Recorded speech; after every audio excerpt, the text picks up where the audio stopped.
Hey everyone, Commander here, and we're gonna go over ARK patch notes today. So this is a new series I'm gonna start doing every time, probably every day, depending if patch notes come out that day. But ARK's been really good at getting patch notes out. We're gonna skip a lot of the patch notes because, like I said, they're really good at getting patch notes out, and they get like, I don't know, they have a ton of patch notes. They probably have over 100 at this point of different patches that they've released. But they release patches daily, so we're probably gonna release a video daily, and it shouldn't take me long after each of my streams, so we'll try to keep up with these here. But to start out, we're gonna go out over 181.0, and then we'll go over the ones above that. This video might be a little bit longer so that we can catch up with the patch notes and where we're at.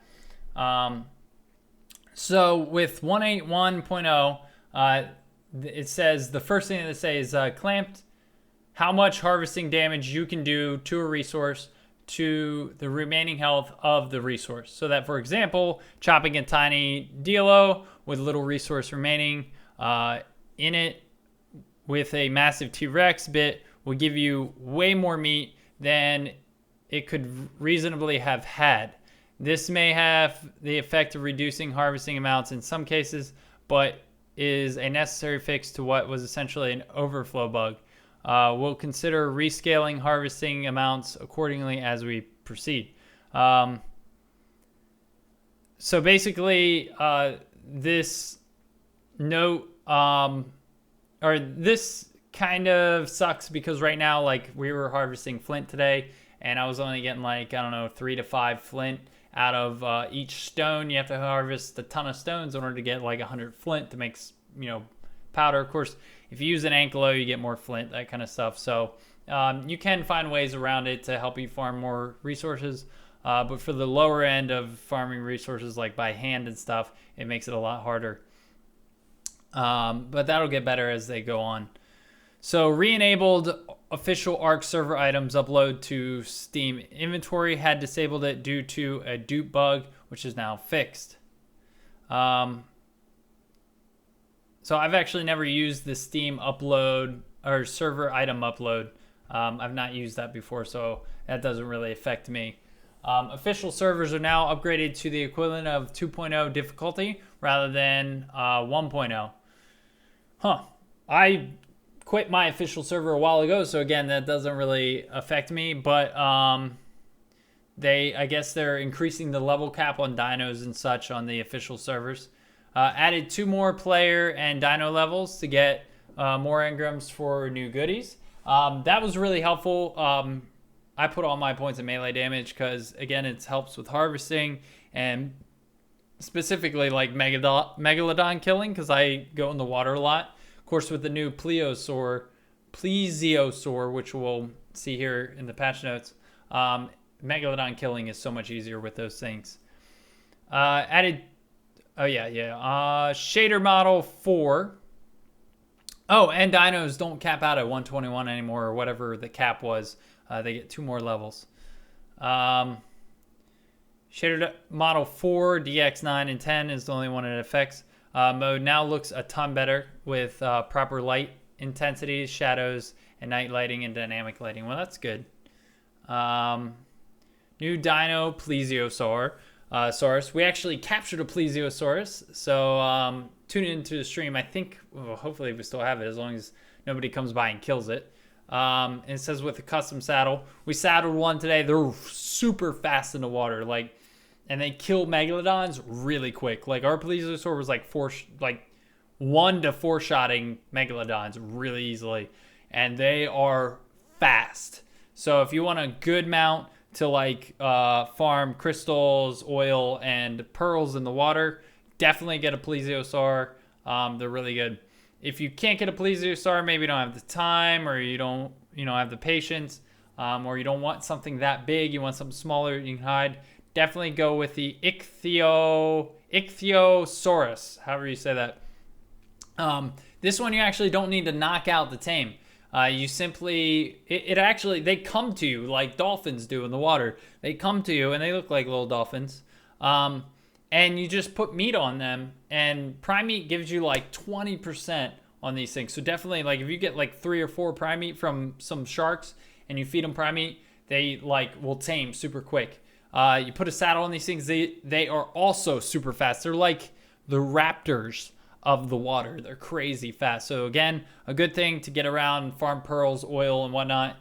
This makes getting around the water, diving and rising a lot better than like using a sarco or even a turtle. If you've been using a turtle, you're gonna love these things. They're not as good at killing megalodons. They can kill them. They do attack, but they're not super aggressive. They don't do a ton of damage. I'd probably equal it to, I don't know, maybe the raptor, I guess. I don't know, maybe a little bit less. They might be more like the pterodactyl or something. So then you got players no longer allowed to carry more than 20% over their maximum inventory weight. This seems like it was a balancing thing. It says is otherwise exploited when standing on a dino. So basically people would stand on a dino when they couldn't normally move. They'd be taken somewhere and then they could be dropped off. AFK kick timer at respawn. I have to yawn. So I'm going to yawn like obnoxiously. There we go. Okay.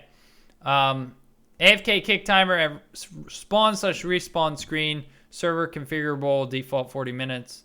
Okay, well, that doesn't affect me. I don't go AFK on the server. I think ours is like short though, because I got kicked after like 5 minutes today when I got up and got a drink or something. Structure paint effects look much better and fully covers the surfaces. I think they changed that for like wood and stuff. Metal was kind of cool. Wood looked like somebody literally just took 2 paintbrushes and was like that was how the wood looked like crap. So, preparations for tomorrow's Mac and Linux game releases. Ooh, they're releasing Mac and Linux. That's pretty cool. Removed weight limits on smithy, fabricator, and other structures which accidentally still had them. Accidentally. Well, that's kind of cool that it took them off the smithy because they had like 350 weight, which was a lot. But now it's a slot. It's all about the slots, not about the weight. So that's pretty cool too. Especially when you're pounding in a bunch of ignits. Like 300 ignits, this only takes up 3 slots. And that's most of the weight. Obelisk terminals. Oh, wait. I've skipped a few. Let's see. Configurable server auto save intervals. That's for server side. So if you have a server, you can now configure when it auto saves. Pipes, cables are no longer considered enemy foundations. They prevent building nearby. Well, that's good, I guess, because somebody could just lay down some pipes and then nobody could lay down a structure there, even if the pipes are there and they have to destroy them by hand. Obelisk terminals, and for those of you that don't quite understand why that needs to be done, that's a balancing thing for making sure that people don't clutter the map. So it's kind of like a balancing map clutter thing. Obelisks terminals no longer get an auto demolish timer. That's funny because apparently people could demolish an obelisk. Sabertooth level up, damage scaling ramp reduced by 50%. I think that's a little much. I think they're going to maybe cut that back to like 25%, because the Sabertooth is not that overpowered. I don't know why they cut it back that much. The Sabertooth was really good, but I didn't think it needed a nerf. Like, I never felt like the Sabertooth really needed a nerf. If anything needs a nerf, it's the T-Rex. In online PvP, using the sleeping bag now triggers cooldowns to all your sleeping bags.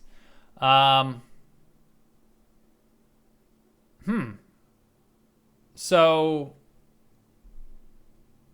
you can't put multiple sleeping bags down. That's interesting.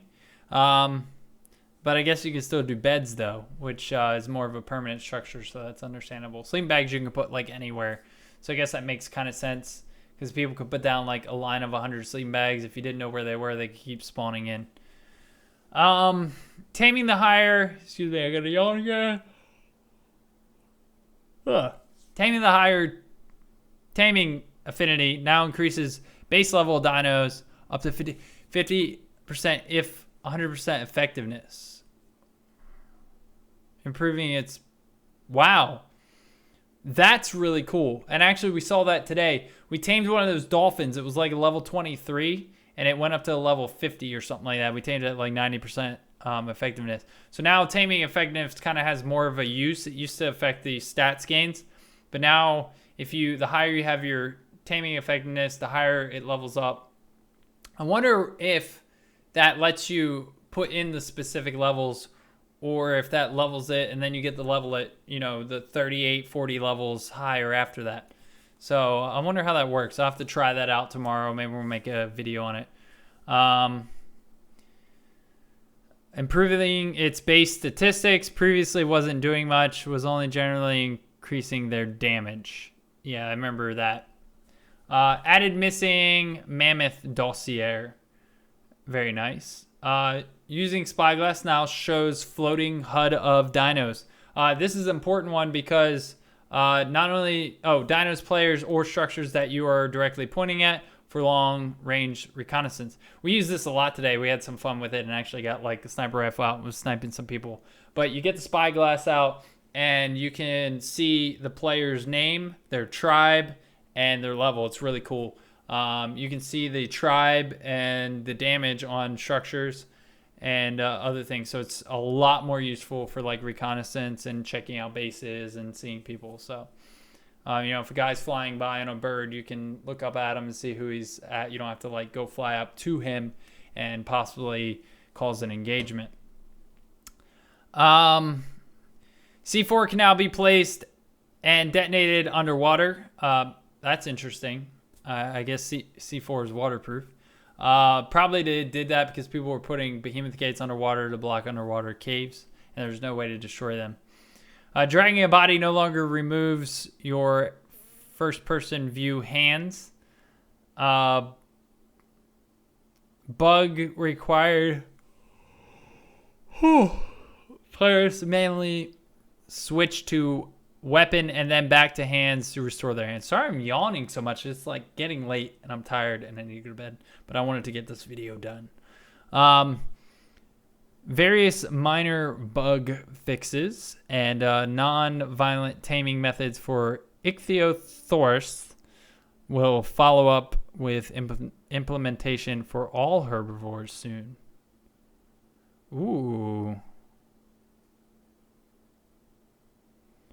So you won't have to, say, trank a Bronto. That's interesting. So that'd be a good one. All right, so let's finish this up by, that was patch 181 that was released today. Let's go ahead and finish this up with 811 and then the upcoming patch notes. So in 811, they fixed bug where amphibious dinosaurs were losing stamina and water. Darmax Linux compiler syntax issue. Fix only getting one engram point for levels 65 and 66. This is not retroactive, but we'll be implementing a respec option soon. Okay, well that's, ooh, they'll be implementing a respec option. Some guys in our tribe today actually remade their characters, caused all this problems with the tribe, and they're actually implementing a respec option. That's funny. Fixed server crash, increased absolute player max inventory weight to 2 times your max weight stat rather than 1.5 or 1.2 times. Wow. So we can actually hold a lot more now. That's pretty cool. 181.2, it fixed another server crash. So they had some server crashing issues. So upcoming in the next couple weeks, and we'll go over these as they come out. They're going to do more GPU optimization, round 2. That's going to be good because we saw a major frame rate improvement in the first one. Random GPU driver crashes fixed, the True Sky. 2 new tripwire traps, audio alarm, and gas bombs. Those will be awesome. You can set those up. I'm hoping that the audio alarm actually doesn't get wasted, and I hope it actually like goes off. So the gas bomb is gonna be pretty cool because you can knock people out when they come over the tripwire. That'll be nice. I wonder if it'll like tell you this player's been, you know, incapacitated. Stone structure tier. I thought they already had the stone structure tier. Maybe it was just walls. Emote wheel. That'll be nice. Mod makers can now override the minimaps and spawn regions. Tons of more options for server customization, their gameplay for admins management, and competitive ARK survival of the fittest game type, which is going to be like a battle royale going on thing. So that'll be kind of neat. We'll have to try that out, make some videos. So again, thanks as always. Thanks for watching. Thanks for hanging in there as we read these long patch notes. Like I said, we'll try to keep up with these every day. We'll make a video and put this out. And thank you guys for watching. Hope you guys have an awesome night. Don't forget to subscribe to my channel for future ARK videos, future stream videos, and have a good one.